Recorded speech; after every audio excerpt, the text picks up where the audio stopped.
Hi friends, అందరికీ బ్లౌజ్కి work వచ్చినప్పుడు మగ్గం వర్క్ కానీ లేదా థ్రెడ్ వర్క్ కానీ ఏ వర్క్ వచ్చినా సరే బ్లౌజ్ని ఏ విధంగా కటింగ్ చేసుకోవాలి, అలానే బ్లౌజ్కి నెక్కి కానీ హ్యాండ్స్కి కానీ వర్క్ వచ్చినప్పుడు పైపింగ్ ఎలా వేసుకోవాలనేది ఈ వీడియోలో చూద్దాం. వర్క్ బ్లౌజ్ షేప్ అనేది వేరేగా ఉంటుంది. మనం లైనింగ్ పైన కటింగ్ చేసి వర్క్ బ్లౌజ్కి జాయింట్ చేసిన కొన్నిసార్లు సెట్ కాదనమాట.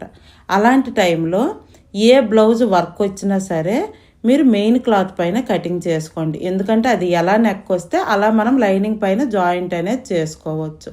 ఇప్పుడు బ్యాక్ పార్ట్ కటింగ్ చేసుకుందాం. ఫస్ట్ బ్యాక్ పార్ట్ని మెయిన్ క్లాత్ కదా ఇది సగానికి ఈ విధంగా ఫోల్డింగ్ చేసుకొని చుట్టూ పిన్స్ పెట్టుకోండి. పిన్స్ పెట్టుకున్న తర్వాత నెక్ ఉన్నది కదా, నెక్ పొడవు ఈ కస్టమర్కి కుట్టిన తర్వాత 10 ఇంచీలు ఉండాలి. అయితే పొడవు ఖర్చులతో కలిపి 10.5 ఇంచీలు అనేది పెట్టుకొని స్ట్రైట్గా ఒక లైన్ అనేది డ్రా చేసుకొని ఇక్కడ ఎక్కడైతే ఒక చిన్న వర్క్ ఉంది చూడండి లైన్ లాగా, దాని ముందు ఒక 1/4 ఇంచ్ అనేది డ్రా చేసుకోను. డ్రా చేసుకుంటే మధ్యలో ఎంత ఉంది 3.5 ఇంచీలు. 1 ఇంచ్ ఈ విధంగా క్రాస్గా లైన్ తీసి కుట్టుకుంటే సరిపోతుంది. షోల్డర్ వచ్చేసి కుట్టినాక 2.5 ఉండాలి. అయితే నేను 3 ఇంచీలు వెడల్పు అనేది షోల్డర్ ఖర్చులతో సహా షోల్డర్ అనేది 3 ఇంచీలు. ఇక్కడ పైన ఎంత వచ్చిందో కొలత అనేది ఇక్కడ కూడా అదే కొలత మార్కింగ్ అనేది చేసుకొని 6 ఇంచీలు అనేది ఆర్మ్ డౌన్ అనేది చేసుకోండి. ఈ బ్లౌజ్ చెస్ట్ సైజ్ వచ్చేసి 42 ఇంచీలు. 42 ఇంచీలని 4 భాగాలు చేసుకుంటే 10.5 ఇంచీల దగ్గర ఈ విధంగా లైన్ అనేది డ్రా చేసుకోండి. డ్రా చేసుకున్న తర్వాత ఇప్పుడు బ్లౌజ్ పొడవు తీసుకుందాం. బ్లౌజ్ పొడవు వచ్చేసి 14.5 ఇంచీలు. 14.5 ఇంచీలకి 1 ఇంచ్ ప్లస్ చేసుకొని 15.5 ఇంచీల దగ్గర మార్కింగ్ చేసుకొని కింద నడుము దగ్గర స్ట్రైట్గా ఒక లైన్ అనేది డ్రా చేసుకొని నడుము కూడా 10.5 ఇంచీలు, చెస్ట్ 10.5 ఇంచీలు, నడుము కూడా 10.5 ఇంచీల దగ్గర మార్కింగ్ చేసుకొని స్ట్రైట్గా ఒక లైన్ అనేది డ్రా చేసుకోండి. డ్రా చేసుకున్న తర్వాత ఇక్కడ ఖర్చులు కానీ నాకు క్లాత్ అనేది మిగలలేదు. ఎందుకంటే ఇక్కడ వచ్చేసి హ్యాండ్స్ ఉన్నాయి కదా, హ్యాండ్స్కి అనేది చాలా తక్కువ ఇచ్చారనమాట క్లాత్. అంటే మొత్తం టోటల్ 7 ఇంచీలు అనేది ఇచ్చారు, సరిపోదు. కాబట్టి నేను తర్వాత సైడ్స్ అనేది జాయింట్ చేస్తాను, అది ఎలా అనేది కూడా మీకు చూపిస్తాను. ఆర్మ్ హోల్ లోతు వచ్చేసి 1.5 ఇంచ్ దగ్గర మార్కింగ్ చేశాను. ఒక ఆర్మ్ హోల్ అనేది మీకు షేప్ రాకపోతే పైనుంచి 3 ఇంచీలు, ఖర్చు దగ్గర నుంచి 1.5 ఇంచ్ అనేది మార్కింగ్ చేసుకొని ఇలా షేప్ తీసుకుంటే ఆర్మ్ హోల్ షేప్ అనేది వచ్చేస్తుంది. మనకి ఎక్కువగా వర్క్ బ్లౌజులు వచ్చేటప్పుడు ఇక్కడ బ్యాక్ పార్ట్ పక్కనే హ్యాండ్స్ అనేది ఇచ్చేస్తారనమాట. అలాంటప్పుడు మనం ఏం చేయలేం. బ్యాక్ పార్ట్కి సైడ్స్ ఉంటాయి కదా, ఆ సైడ్స్ అనేది కంపల్సరీ జాయింట్ చేసుకోవాలి. ఇక్కడ నా ఖర్చుకి సరిపోలేదు కాబట్టి ఇక్కడ కింద పీస్ అనేది జాయింట్ అనేది చేసుకుందా తర్వాత అనేది మీకు వివరంగా చూపిస్తాను. ఇక్కడ హ్యాండ్స్ కూడా వర్క్ వచ్చింది కాబట్టి హ్యాండ్స్ కూడా ఇక్కడ కటింగ్ చేసి పక్కన పెట్టుకుంటున్నాను. ఫ్రంట్ అయితే వర్క్ రాలేదు. ఫ్రంట్ వచ్చేసి పైపింగ్ అనేది వేసుకుంటా, స్టార్ నెక్ అనమాట. వీటిని కూడా పక్కన పెట్టుకొని ఇప్పుడు లైనింగ్ క్లాత్ పైన మెయిన్ క్లాత్ అనేది పెట్టి ఖర్చులతో సహా ఇక్కడ నేను లైనింగ్ క్లాత్ అనేది కటింగ్ చేసుకుంటాను. ఇప్పుడు దీన్ని పక్కన పెట్టి ఇప్పుడు ఫ్రంట్ పార్ట్ మనకు వర్క్ రాలేదు కాబట్టి లైనింగ్ పైన నేను కటింగ్ చేసుకుంటాను. ఓన్లీ వర్క్ వచ్చిన మాత్రమే మెయిన్ క్లాత్ పైన కటింగ్ చేసుకోండి, వర్క్ రానివి లైనింగ్ పైన కటింగ్ చేసుకోండి. ఇప్పుడు ఫ్రంట్ వెడల్పు వచ్చేసి 3 ఇంచీలు, షోల్డర్ వచ్చేసి ఖర్చులతో సహా 3 ఇంచీలు, ఆర్మ్ డౌన్ వచ్చేసి 6 ఇంచీల దగ్గర మార్కింగ్ చేసుకొని పైన 6 ఇంచీలు పెట్టుకున్నాం కదా, కింద కూడా సేమ్ 6 ఇంచీలు ఉన్నదా లేదా చెక్ చేసుకోండి. ఒకవేళ హెచ్చు తగ్గులు ఉంటే ఇలా మార్కింగ్ చేసుకొని స్ట్రైట్గా ఒక లైన్ అనేది డ్రా చేసుకోండి. చెస్ట్ వచ్చేసి 42 ఇంచీలు కదా, 42 ఇంచీలని 4 భాగాలు చేసుకుంటే 10.5 ఇంచీలు. చెస్ట్ వచ్చేసి 10.5 ఇంచీల దగ్గర మార్కింగ్ చేసి ఇక్కడ లోతు అనేది తీసుకుంటాను. లోతు పొడవు వచ్చేసి 1/2 ఇంచ్ మాత్రమే గ్యాప్ ఉంచాను అనమాట. తర్వాత నెక్స్ట్ వచ్చేసి ఫ్రంట్ పొడవు వచ్చేసి 7.5 ఇంచీలు, కింద పైన వెడల్పు 3 ఇంచీలు బాక్స్లా డ్రా చేసుకొని ఎక్కువ వెడల్పు కావాలనంటే ఒక 1/2 ఇంచ్ అనేది ఎక్స్ట్రా తీసుకొని మనకి ఏ నెక్ కావాలంటే ఆ నెక్ అనేది డ్రా చేసుకోండి. ఇక్కడ నేను స్టార్ నెక్ అనేది డ్రా చేసుకున్నాను. కానీ నేను మొత్తము డ్రా చేసిన తర్వాత ఇక్కడ వెడల్పు అనేది చంక దగ్గర కొంచెం ఎక్కువ ఉంది కొలత అనేది తీసుకుంటే. అయితే ఒక 1/2 ఇంచ్ అనేది నేను లోపలికి అనేది డ్రా చేసి షేప్ అనేది తీసుకుంటాను. ఎందుకంటే వెడల్పు ఎక్కువ వచ్చినప్పుడు కొంచెం 1/2 ఇంచ్ లోపలికే తీసుకోండి, లేదంటే ఫ్రంట్ పార్ట్ అనేది ముడత అనేది వచ్చేస్తుంది. అది మాత్రం ఒకసారి చెక్ చేసుకోండి. ఇప్పుడు బ్యాక్ పార్ట్ తీసుకొని బ్యాక్ పార్ట్ సైడ్ జాయింట్లు ఉంటాయి కదా, అక్కడ ఎంత పొడవు ఉంటుందో చెక్ చేసుకొని అంతే పొడవు ఫ్రంట్ పార్ట్ అనేది పెట్టుకోవాలి. ఎందుకంటే హెచ్చు తగ్గులు లేకుండా ఉంటుంది. ఇప్పుడు ఫ్రంట్ పొడవు వచ్చేసి 15.5 ఇంచీలు అనేది పెట్టుకోను. 15.5 ఇంచీలు పెట్టుకొని స్ట్రైట్గా ఒక లైన్ అనేది డ్రా చేసుకొని, ఇది కూడా నడుము సైజ్ వచ్చేసి 10.5 ఇంచీలే పెట్టుకున్న, పైన కింద కలుపుకొని అంతే. చెస్ట్ సైజ్ ఎంత పెట్టుకున్నా నడుము సైజు కూడా సేమ్ అంతే. ఖర్చు కోసమని 1.5 ఇంచి, తర్వాత ఇక్కడ కంపల్సరీ ఎక్స్ట్రా అనేది 1 ఇంచి అనేది పెట్టుకున్నాను అనమాట. ఇప్పుడు డాట్స్ వచ్చేసరికి స్టార్టింగ్ నుంచి 3.5 ఇంచీల దగ్గర మార్కింగ్. 3.5 ఇంచీల దగ్గర మార్కింగ్ చేస్తే 1/2 ఇంచ్ అనేది స్టిచ్చింగ్లోనికి పోతే 3 ఇంచీలు అంతే, ఓపెన్ చేస్తే 6 ఇంచీలు అనేది ఉంటుంది. డాట్ కోసం 3 ఇంచీలు అనేది తీసుకున్నా. ఇది ప్రిన్స్ కట్ కదా, డాట్ కోసం 3 ఇంచీలు మార్కింగ్ చేసుకున్నా. పైనుంచి 10.5 ఇంచీల దగ్గర ఒక మార్కింగ్, షోల్డర్ నుంచి కింద వరకు 10.5. ఇక్కడ 3.5 పెట్టుకున్నాం కదా కింద, పైన వచ్చేసి 4 ఇంచీల దగ్గర ఒక మార్కింగ్ చేసుకొని ఇలా చంక్ దగ్గర ఎల్ షేప్ ఉంది కదా, అక్కడ ఒక 3/4 ఇంచ్ దగ్గర గ్యాప్ పెట్టి కలుపుకోండి. తర్వాత కింద నుంచి వచ్చేసరికి 2 ఇంచీలు స్ట్రైట్గా ఒక లైన్ అనేది డ్రా చేసుకొని ఇక్కడ కూడా షేప్ తీసుకోండి. ఇంతే. ప్రిన్స్ కట్ అనేది చాలా ఈజీ, కటింగు ఈజీ, స్టిచ్చింగ్ కూడా చాలా ఈజీ అనమాట. ఇక్కడ కొంతమందికి డౌట్ రావచ్చు, 3 ఇంచీల మధ్యలో పెట్టాము ఎక్కువ అవుతుంది కదా అని.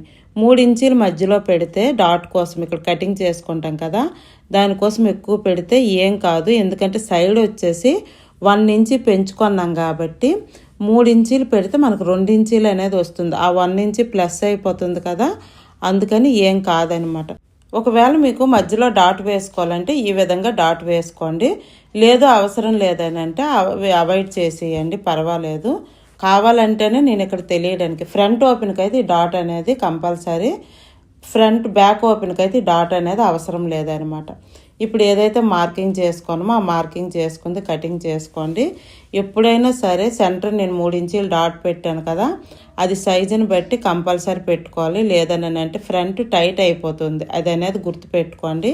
మనకి ఇక్కడ కావాల్సింది ఏంటి, బ్లౌజ్ పొడవు అనేది అందరికీ తెలుసును.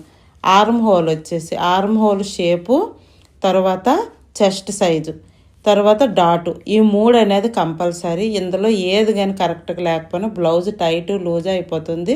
స్టిచ్చింగ్ చేసుకునేటప్పుడు కూడా మనం ఎలా స్టిచ్చింగ్ చేసుకోవాలంటే అన్నిటికీ 1/2 ఇంచ్ అనేది విడిచిపెట్టాలి, అప్పుడే స్టిచ్చింగ్ అనేది కరెక్ట్గా వస్తుంది. ఓన్లీ నెక్కకు మాత్రమే 1/2 ఇంచ్ అనేది విడిచిపెట్టాలి అనమాట. ఇప్పుడు మిగిలింది హ్యాండ్స్ వచ్చేసి వర్క్ వచ్చింది కదా చిన్నగా, ఎంత పొడవు ఉందని చెక్ చేసుకుంటే 7 ఇంచీలు ఉంది. 2 హ్యాండ్స్కి కూడా 7 ఇంచీలే ఉంది. లైనింగ్ వచ్చేసి ఈ విధంగా 2 హ్యాండ్స్కి సరిపోయేటట్టు నేను ఇలా ఫోల్డింగ్ చేసుకుంటాను. ఫోల్డింగ్ చేసుకొని హ్యాండ్ పొడవు వచ్చేసి 7 ఇంచీలు అనేది పెట్టి ఇక్కడ ఒక మార్కింగ్ అనేది చేసుకుంటాను. ఈ మార్కింగ్ నుంచే ఇక్కడ 1 ఇంచ్ అనేది వెడల్పు అనేది డ్రా చేసుకొని హ్యాండ్ డౌన్ వచ్చేసి 3.5 ఇంచీల దగ్గర ఒక మార్కింగ్ చేసుకుంటాను. ఇది 42 సైజు, పెద్ద సైజు కాబట్టి 3.5 ఇంచీలు అనేది డౌన్ పెట్టుకొని ఈ మార్కింగ్ అనేది కలుపుకున్న తర్వాత కొంచెము క్రాస్ అనేది మార్కింగ్ చేసుకోవాలి. ఇలా నేను చూపిస్తున్నట్టు కొద్దిగా క్రాస్గా తీసుకుంటే సరిపోతుంది. ఇప్పుడు ఏదైతే మార్కింగ్ చేసుకున్నామో హ్యాండ్ అనేది అది అనేది కటింగ్ చేసుకోండి. కటింగ్ చేసుకున్న తర్వాత ఆర్మ్ హోల్ అనేది ఒకసారి చూసుకోవాలి. ఈ హ్యాండ్ ఆర్మ్ హోల్ వచ్చేసి 9.5 ఇంచీలు ఉంది. 9.5 ఇంచీలు వచ్చిందా లేదని చెక్ చేసుకోండి. ఇక్కడ వచ్చేసి 9.5 ఇంచీలు వచ్చినట్టు టేప్ అనేది పట్టుకొని ఇక్కడ ఒక మార్కింగ్ చేసుకోండి. మార్కింగ్ చేసుకున్న తర్వాత ఇక్కడ సైడ్స్ అనేవి జాయింట్ చేసినాకే నేను హ్యాండ్ లోత్ అనేది తీసుకుంటా. ఎందుకంటే ఒక్కొక్కసారి హెచ్చు తగ్గులు అయిపోతుంది. మీకు ముందే కావాలంటే ముందే మీరు హ్యాండ్ లోత్ అనేది తీసుకోవచ్చు. నేనైతే మాత్రం ఫస్ట్ సైడ్స్ అనేది జాయింట్ చేసినాకే హ్యాండ్ లోత్ అనేది తీసుకుంటా. ఇప్పుడు సైడ్స్ అనేది జాయింట్ మీకు చేసి చూపించి హ్యాండ్ లోత్ కూడా చూపించేస్తాను, అది కూడా చూడండి. ముందుకు వచ్చేసి సైడ్స్ వచ్చేసి ఇలా లైనింగ్ అనేది ఏదైతే పీసెస్ అనేవి కటింగ్ చేసుకున్నామో అవి జాయింట్ చేసేయండి. ఈ విధంగా జాయింట్ చేసిన తర్వాత నేను 2 హ్యాండ్స్ కూడా జాయింట్ చేసి మీకు చూపించేస్తాను. ఇప్పుడు ఒకదానిపైన ఒకటి ఇలా వేసుకోండి. ఇలా వేసుకున్న తర్వాత సగానికి అనేది ఫోల్డింగ్ చేయండి. ఇలా సగానికి ఫోల్డింగ్ చేసి ఇక్కడ చూడండి చివరిలో హెచ్చు తగ్గులు ఉంది.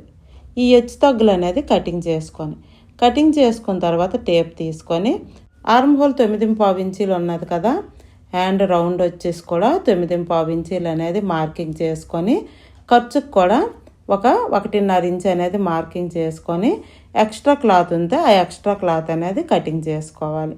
ఇలా చేసుకున్న తర్వాత ఈ డాట్కి మధ్యలో టేప్ పట్టుకొని మధ్యలో సెంటర్ పాయింట్ ఒక మార్కింగ్ చేసుకొని 30 ఇంచ్ అనేది లోత్ అనేది ఇక్కడ నేను తీసుకుంటాను. 30 ఇంచ్ కానీ 1 ఇంచ్ అయితే ఎక్కువ అయిపోతుంది, 30 ఇంచ్ అయితే సరిపోతుంది. 30 ఇంచ్ అనేది లోత్ తీసుకొని షేప్ తీసుకొని ఫ్రంట్ పార్ట్ లోత్ అయ్యింది కదా. ఇప్పుడు ఈ హ్యాండ్ని పక్కన పెట్టి పైపిన్ కోసం ఎప్పుడైనా క్రాసే కట్ తీసుకుంటాం. క్రాస్గా నేను ఇక్కడ సిల్వర్ కలర్ అనేది తీసుకున్నాను, ఎందుకంటే శారీకి బ్లౌజ్కి సిల్వర్ కలరే వచ్చింది కాబట్టి ఇలా క్రాస్గా మొత్తం కటింగ్ చేసుకున్న తర్వాత ఇప్పుడు వీటి మధ్యలో పైపిన్ థ్రెడ్ ఉంటుంది కదా, ఆ థ్రెడ్ పెట్టి ఫస్ట్ స్టార్టింగ్ నుంచి ఎండింగ్ వరకు స్టిచ్చింగ్ అనేది చేసుకోవాలి. మనకి ఎంత కావాలో అంత కటింగ్ చేసుకొని ఇలా మొత్తం స్టిచ్చింగ్ చేసుకున్న తర్వాత ఇప్పుడు ఎక్స్ట్రా క్లాత్ అనేది మిగిలింది అనుకోండి, 1/2 ఇంచ్ విడిచిపెట్టేసి మిగిలిన క్లాత్ అనేది కటింగ్ చేసుకోండి ఎక్స్ట్రా ఉంటే. ఇప్పుడు హ్యాండ్ మీద ఈ పైపిన్ అనేది స్టిచ్చింగ్ చేసుకుందాం. మెయిన్ క్లాత్ పైన కాదు, లైనింగ్ క్లాత్ పైన. పైపిన్ అనేది కుట్టేది మీకు తెలిసిందే కదా, థ్రెడ్ పక్కనే కుట్టు అనేది వేసుకోవాలి. ఇలా వేసుకున్నాక ఇలా 2 హ్యాండ్స్ కూడా వేసుకున్నాక ఇప్పుడు మెయిన్ క్లాత్ అనేది తీసుకుందాం. మెయిన్ క్లాత్ పెట్టేటప్పుడు మెయిన్ క్లాత్ వచ్చేసి పైకి వచ్చేసి ఒరిజినల్ ఉండాలి, అంటే రైట్ సైడ్ అనేది ఉండాలి, కింద రాంగ్ సైడ్ అనేది ఉండాలి.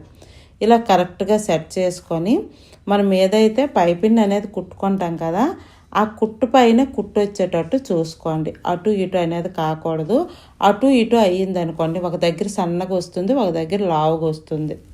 ఇప్పుడు కుట్టుకున్న తర్వాత ఓపెన్ చేయండి.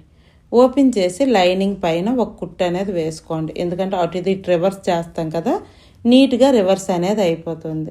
నేను ఒక్క హ్యాండే మీకు చూపిస్తాను, 2 హ్యాండ్స్ అనేది చూపిస్తే వీడియో లెంత్ ఎక్కువ అయిపోతుంది. ఇప్పుడు అడుదిట్ అనేది తిప్పి మెయిన్ క్లాత్ పైన ఒక కుట్టు అనేది వేసుకోండి. 1/2 ఇంచ్ విడిచిపెట్టి కుట్టు అనేది కనిపించకుండా వేసుకోండి. ఆ ప్లేసెస్ అనేవి ఉంటాయి కదా, ప్లెయిన్ అయితే కనిపించిపోతుంది. ఇలా వర్క్ ఉన్నా సరే ఏమున్నా కనిపించకుండా కుట్టు అనేది వేసుకోండి. ఇలా కంపల్సరీ కుట్టు అనేది వేసుకోండి, ఎందుకంటే మనం వాష్ చేస్తాము.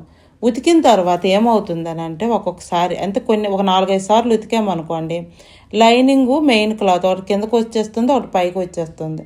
అదే కానీ మీరు కుట్టు వేసుకోండి అనుకోండి, ఎప్పుడు కూడా నార్మల్గా హ్యాండ్ అనేది ఉంటుంది అనమాట. ఇప్పుడు ఈ విధంగా ఎక్స్ట్రా క్లాత్ అనేది కటింగ్ చేసుకున్న తర్వాత ఇదే విధంగా 2 హ్యాండ్స్ కూడా రెడీ చేసుకోండి. ఇక్కడ నాకు సైడ్స్ వచ్చేసి చిన్నగా 1 ఇంచ్ అనేది క్లాత్ అనేది సరిపోలేదు, నాకు ఇక్కడ మెయిన్ క్లాత్ సరిపోలేదు. ఆ సరిపోకపోయిన దగ్గర ఈ విధంగా జాయింట్ అనేది చేసుకున్న తర్వాత 2 హ్యాండ్స్ కూడా మీకు చూపిస్తాను చూడండి. 2 హ్యాండ్స్ అనేది చూపించిన తర్వాత చంక దగ్గర మనకు ప్లస్ పాయింట్ రాదు అంటారు. అప్పుడు ఏంటనంటే ఈ 2 హ్యాండ్స్ ఇప్పుడు నేను క్లోజ్ చేసి చూపిస్తాను చూడండి. ఇక్కడ జాయింట్ దగ్గర సమానంగా ఉండాలి 2 హ్యాండ్స్ కూడా. ఏ మాత్రం హెచ్చు తగ్గులున్నా ఆ క్లాత్ని కటింగ్ చేసేయండి, ఏం కాదు. ఇలా కరెక్ట్గా ఉండాలి. ఇప్పటికైతే హ్యాండ్స్ అనేది అయ్యింది. నెక్స్ట్ వీడియోలో వచ్చేసి ఎలా స్టిచ్చింగ్ చేసుకోవాలి, ఫ్రంట్ బ్యాక్ పైపిన్ ఎలా వేసుకోవాలి అనేది వివరంగా చూపిస్తాను. ఈ వీడియో నచ్చినట్టయితే ఒక లైక్ అనేది చెయ్యండి.